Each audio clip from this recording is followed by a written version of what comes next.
دوستو انقلاب T V کے لیے میں مدثر احمد خاص پیشکش شمشیر بے نام کے ساتھ آپ کے سامنے پیش ہوا ہوں۔ دوستو آج میں بات کرنے جا رہا ہوں مسلم قیادت کی، مسلم لیڈرشپ کے سلسلے میں۔ دوستو جیسا کہ آپ تمام جانتے ہیں کہ ہندوستان کی آزادی کے بعد سے مسلمان اس ملک میں رہ رہے ہیں اور مسلسل اس بات کا رونا رو رہے ہیں کہ مسلمانوں کے پاس پولیٹیکل لیڈرشپ نہیں ہے۔ پولیٹیکل لیڈرشپ یعنی سیاسی قیادت مسلمانوں کے پاس نہ کے برابر ہے۔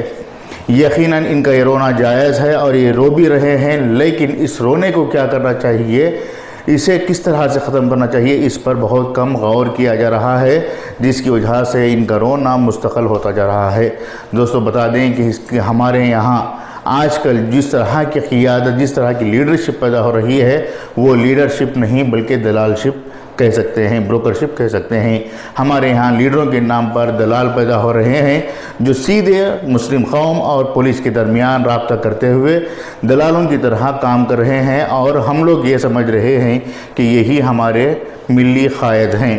یقیناً ایسا نہیں ہے۔ یہ لوگ اپنے اپنے مفادات کے لیے، اپنی ضروریات کو پورا کرنے کے لیے مسلمانوں کو استعمال کر رہے ہیں۔ ایسے لوگوں سے آپ کو چوکنا رہنا چاہیے۔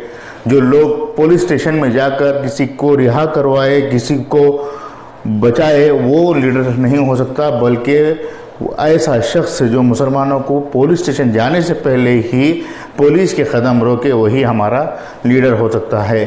لیکن ہم دیکھ رہے ہیں کہ آج کل ایسے کئی لوگ ہمارے سامنے ابھر کر آ رہے ہیں جو صرف پولیس اسٹیشن کے معاملات میں اپنے آپ کو لیڈر بنا کر پیش کر رہے ہیں، باقی تمام معاملات میں ان کی رہنمائی نہ کے برابر ہے۔ آج مسلمان تعلیمی میدان میں پیچھے ہیں، سیاسی میدان میں پیچھے ہیں، سماجی میدان میں پیچھے ہیں، معاشی میدان میں پیچھے ہیں، بے روزگاری کے معاملات میں بھی پیچھے ہیں۔ ایسے میں ان تمام مسائل پر حل کرنے، ان تمام مسائل کو غور کرنے اور ان تمام مسائل کا حل نکالنے کے لیے ہمارے پاس لیڈرشپ نہیں ہے۔ یقیناً اب ہم آتے ہیں اس مدعے پر کہ کس طرح سے ہم اس طرح کے دلالوں کو دور رکھتے ہوئے حقیقی لیڈرشپ کو بنانے کے لیے کام کر سکیں۔ دوستو سب سے پہلے ہماری رائے یہ ہے کہ ہمارے درمیان جو قابل و تعلیم یافتہ نوجوان ہیں، ان لوگوں کو ترجیح دی جائے کہ وہ ہماری قیادت کے لیے آگے آئیں، ان پر بھروسہ کریں، ان کو ساتھ دیں، ان کے ساتھ اچھا برتاؤ کریں اور ان پر یقین رکھیں کہ یہی نوجوان ہمارے لیے آگے بڑھ کر، آگے چل کر ہمارے قائد بن سکتے ہیں۔ جیسا کہ وزیر اعظم نریندر مودی اکثر کہتے ہیں کہ وہ بچپن سے ہی چائے بیچنے والے تھے۔ بھلا بتائیے کہ ان کی قوم کو کیا ضرورت آن پڑی کہ چائے بیچنے والے کو آگے بڑھا کر اسے سنگھ پریوار کا ایک اچھا کاریہ کرتا بنا کر اسے ہندوستان کا وزیر اعظم بنایا جائے۔ اسی طرح سے سنگھ پریوار کے اندر کئی معاملات ہیں۔ اٹل بہاری واجپئی کی ہی بات لے لیں، وہ ایک محض ایک قلمکار تھے، ایک جرنلسٹ تھے۔ ایسے قلمکار اور جرنلسٹ کو ان کی قوم نے بڑھاوا دیا اور انہیں ہندوستان کا وزیر اعظم بنایا۔ ایسے کئی معاملات ہیں، ایسے کئی مثالیں ہمارے درمیان موجود ہیں، لیکن کیا ہمارے پاس کوئی ایسی مثال موجود ہے جس میں مسلمان قوم نے اپنے قائد پر یقین کیا ہو اور اسے قیادت کے لیے آگے جانے کا موقع دیا ہو؟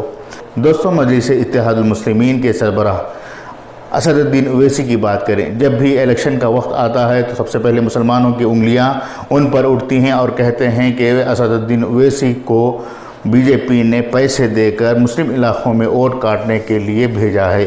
تو کبھی کہا جاتا ہے کہ اسد الدین اویسی بی جے پی کے ایجنٹ ہیں، تو کبھی کہا جاتا ہے کہ وہ پیسوں کے لیے ایمان فروش ہیں۔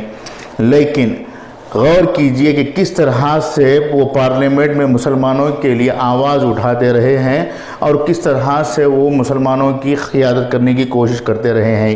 لیکن اس ملک کے مسلمانوں نے اسد الدین اویسی ہی نہیں، کئی ایسے مسلم لیڈروں پر یقین نہیں کیا۔ جب بھی کسی مسلم لیڈر نے، کسی شخص نے قیادت کے لیے اپنے قدم بڑھائے تو مسلمانوں نے ہی ان کے قدم کاٹنے کی کوشش کرتے رہے۔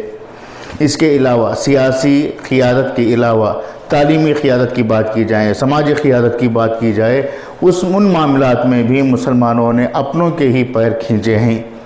سماجی خدمات کے لیے اگر کوئی شخص سامنے آتا ہے تو اس کا مقابلہ کرنے کے لیے اور ایک شخص ہماری ہی قوم سے پیدا ہو جاتا ہے، جس کی وجہ سے جو سماجی کام انجام دینے کا سلسلہ رہتا ہے یا سسٹم رہتا ہے وہ پوری طرح سے متاثر ہوتا ہے۔